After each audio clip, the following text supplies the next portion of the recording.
Christmas 1963 it would be. I'd been to a party on Christmas Eve. Couldn't get back to Leeds because I didn't have any transport and there were no trains. So one of the young Conservatives, he invited me to come and have Christmas dinner with him and his father and his sisters. And it was one of these flats. I think it was about number 60-something, one of the 60s. And I remember going in, and it was the poshest thing I'd ever seen, because to me flats were like where students lived. And this had fitted carpets and a green three-piece suite, and I thought this was absolute magic. So funnily enough, as I came back to live here and bought my flat in 1996, and I looked out of the window and I thought I'd been round here before. When I came, I was almost the baby in the block. I'm 75 at Christmas, but when I came to live here, they were all older people.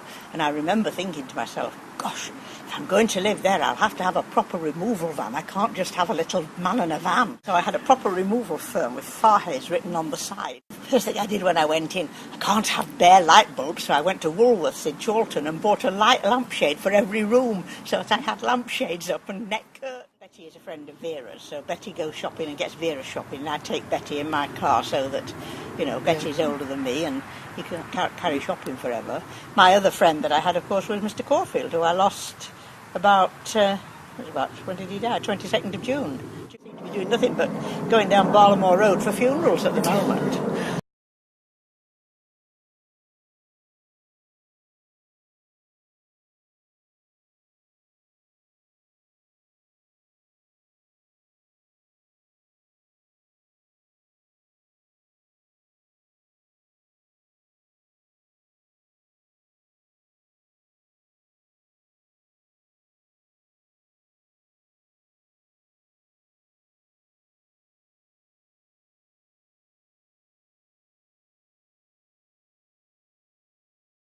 And there was one day where it snowed so much that no one went to work. And it was a really nice day because everyone was outside making snowmen because all the workplaces were shut, all the schools were shut. And I think we met a lot of people that day. We met Richard that day and then kind of got to know him. And because he's a musician and me and Helen are musicians and Pascal and Kelly, who are also good friends with the musicians. So we all kind of got to know each other through that really. We've ended up sharing a rehearsal space now as well in town and all kinds of really good connections.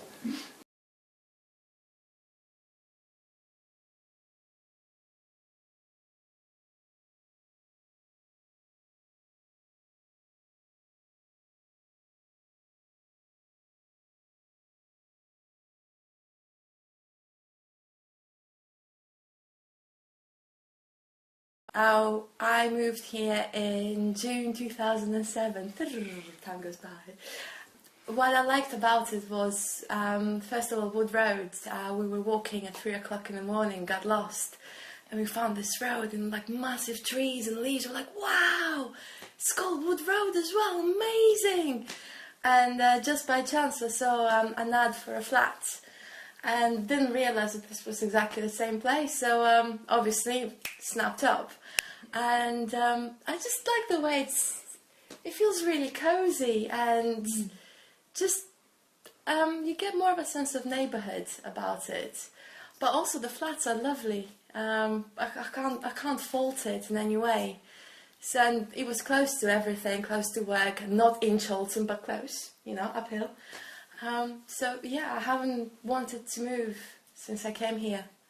I can't imagine living somewhere else at the moment. I know the most prominent personalities, so to speak, but others I don't see so often, so I wouldn't say I know them. I know them by sight, occasionally people watch through your window. She saw me once leaving the car park and I got told off at 10 o'clock at night asking if I'd looked behind me. I was like, I'm supposed to be in bed, but she always knows what I'm doing, which is really weird. She's like, oh, is that friend of yours that comes on Tuesdays? There's not that many men that come round to this club, but crikey, okay.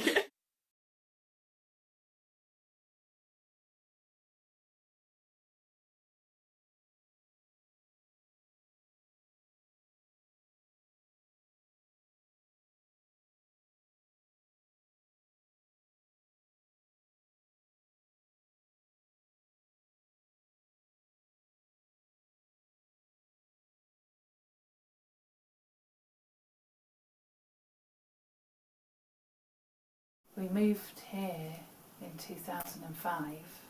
Jem was born in the bath here, with no midwife or anybody. Wow. By default, rather Yeah, than quick two bath.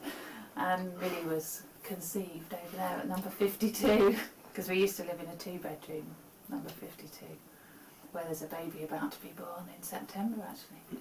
So then we moved eventually to here, 3-bedroom. Well, we were thinking about forming a co-op to move rurally. a rural Housing co-op. And then we decided after a year of being in that group, in meetings, etc., that actually we loved living here.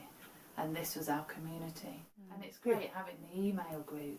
Like I was baking a cake one day and I realised I was halfway through and I didn't have any baking powder, so I just sent an email. There's about 70 people on it now. And someone appeared at the door with the baking powder.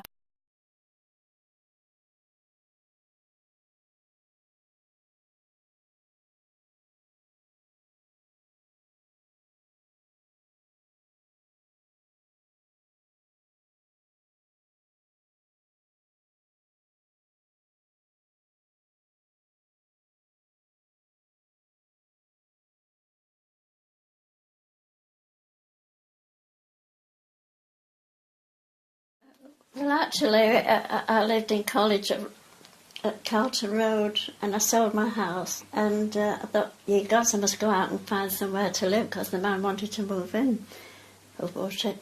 And I was running around here, and there was, I think there was a notice in your flat for sale. So I phoned up and I said, I like to look at that flat. Oh, he said, you can't have that, it's already taken. But he said, the one next door is empty. I said, I'll have that one. I thought I'll move in as a temporary measure, you know, it's just somewhere to put my gear. But that was seven years ago. In my block, just here, when I moved in, they were all retired people. And it was very nice, because you met them every day when you were going out, so you had a little chat, you know, and that's it. But one by one, they've all died off. When I put my television on, it's mostly just for the company, put it that way. I don't know what half the films are about, but it's another voice. I don't know what it's like in your block, but in this block, everybody goes out to work, with the exception of Stan Hensley on the top floor. I see him Monday, Wednesday and Friday. He brings me a pint of milk. He goes out first thing in the morning and then comes home, sits in that chair until the postman's been, and he collects his post, and that saves him the journey coming from the top floor, you know. The flats, they can be made to look beautiful, but I thought I was going to do this, I'm going to do that, and then I thought, oh ye gods, I'm 89. Why bother, I might be dead this time next year, you know.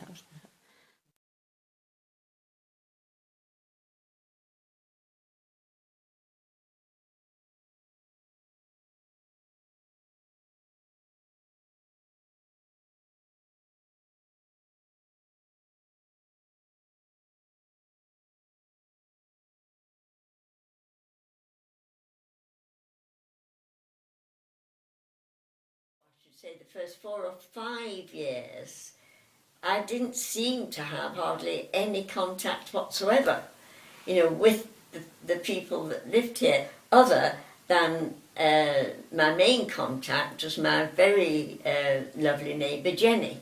She was a great source of happiness, and more or less through Jenny I really, really settled, and very soon after that became to love it. Well, the majority of the tenants that I know are very friendly. And you didn't get that when I first came here 11 years ago.